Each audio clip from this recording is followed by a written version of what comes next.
بدھ مت ارتقاء کے نظریے سے خاصی حد تک مطمئن نظر آتا ہے۔ در حقیقت بدھ فلسفہ خود ارتقاء کے وقوع پذیر ہونے کا تقاضا کرتا ہے، کیونکہ اس میں تمام اشیاء کو عارضی سمجھا جاتا ہے۔ وہ مسلسل بنتی رہتی ہیں، کچھ عرصہ موجود رہتی ہیں اور پھر مٹ جاتی ہیں۔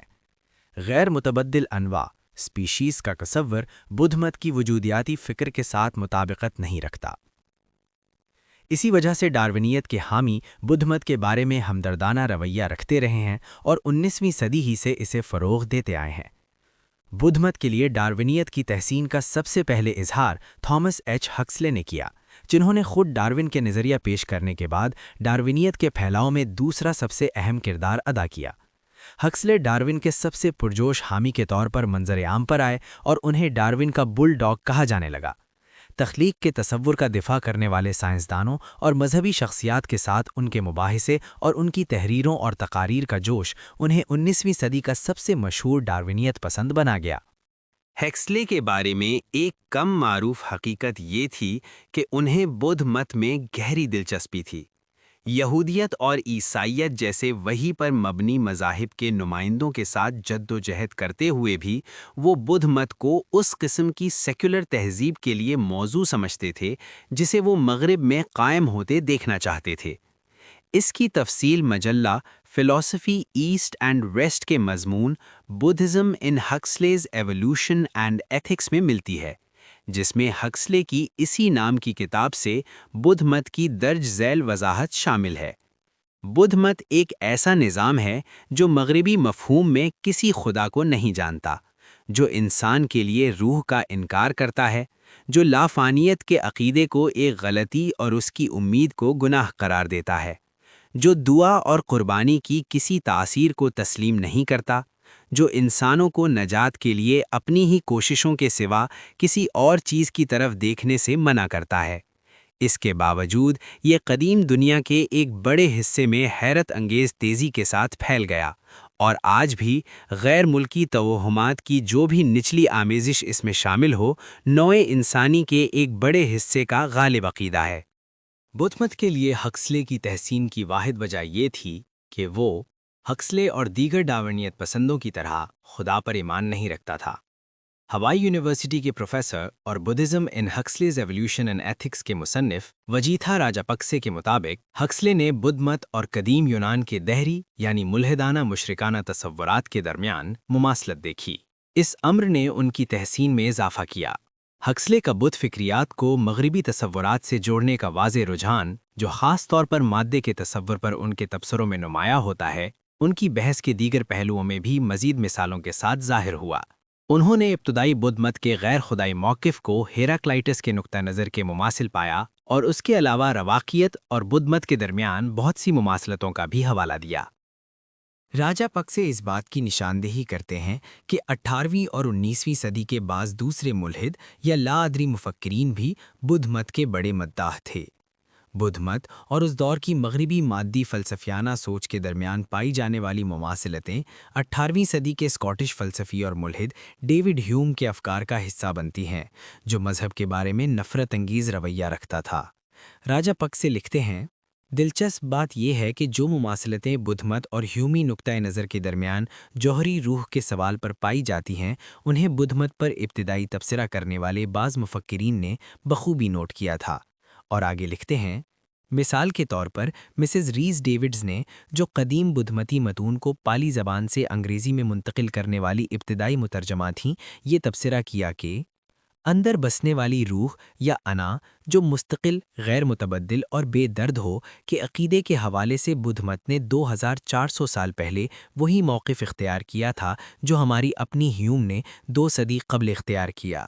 جیسا کہ راجاپکسے اپنے مضمون میں بیان کرتے ہیں، وکٹورین دور کے انگلینڈ میں بہت سے مفکرین بدھ مت کی طرف اس لیے متوجہ ہوئے کہ انہیں یہ 19ویں صدی کے غالب فلسفیانہ رجحانات، الحاد اور ڈارونیت کے ہم آہنگ نظر آیا۔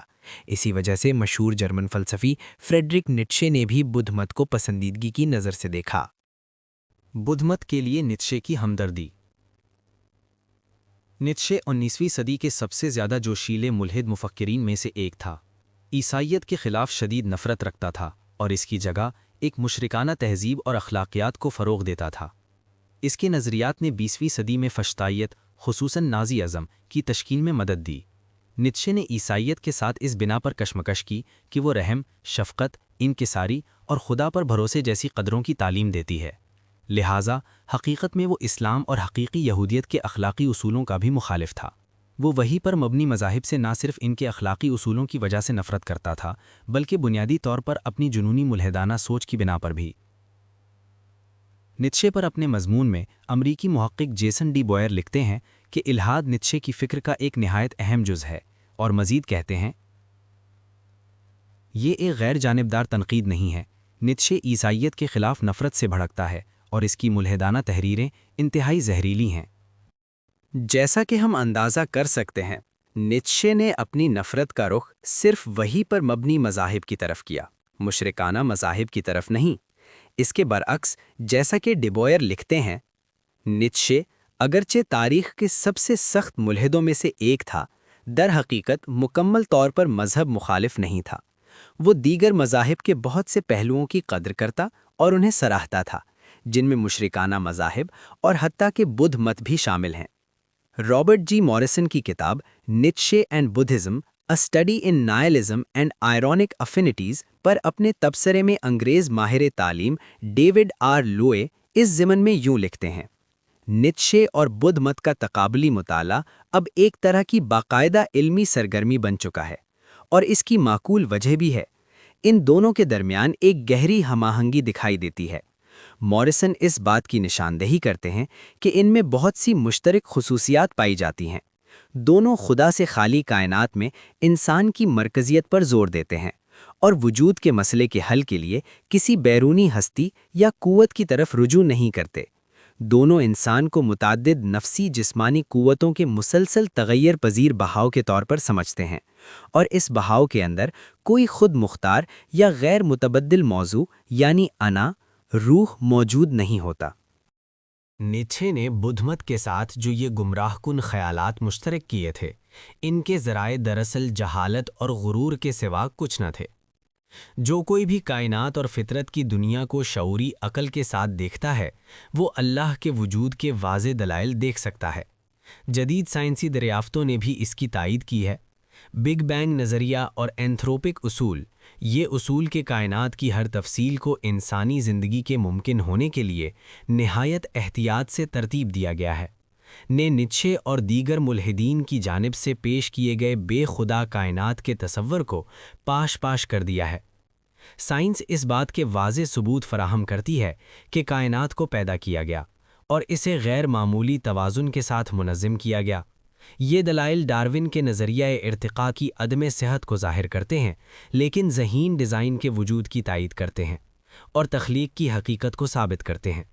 سائنسی اور سماجیاتی دریافتوں کے نتائج نے 19ویں صدی کے مفکرین جیسے مارکس، فرائیڈ اور ڈرکھائم کے نظریات کو بھی غلط ثابت کر دیا ہے۔ آج کی اس گفتگو سے ہمیں یہ سبق ملتا ہے کہ کائنات کے ہر گوشے میں اللہ کی قدرت اور حکمت نمایاں ہے۔ بدھ مت اور دیگر فلسفے چاہے کتنے ہی دلچسپ کیوں نہ لگیں، لیکن سائنسی حقائق اور عقل ہمیں یہ بتاتے ہیں کہ ہر شے ایک منصوبہ بند تخلیق کا حصہ ہے۔ یہ ہمارے ایمان کو مضبوط کرنے اور علم کے ساتھ سوچنے کی دعوت دیتا ہے۔ تو آئیں اس علم کے سفر کو ساتھ ساتھ جاری رکھیں۔ اگلے ویڈیو میں ہم مزید حقائق اور دلچسپ موضوعات پر بات کریں گے۔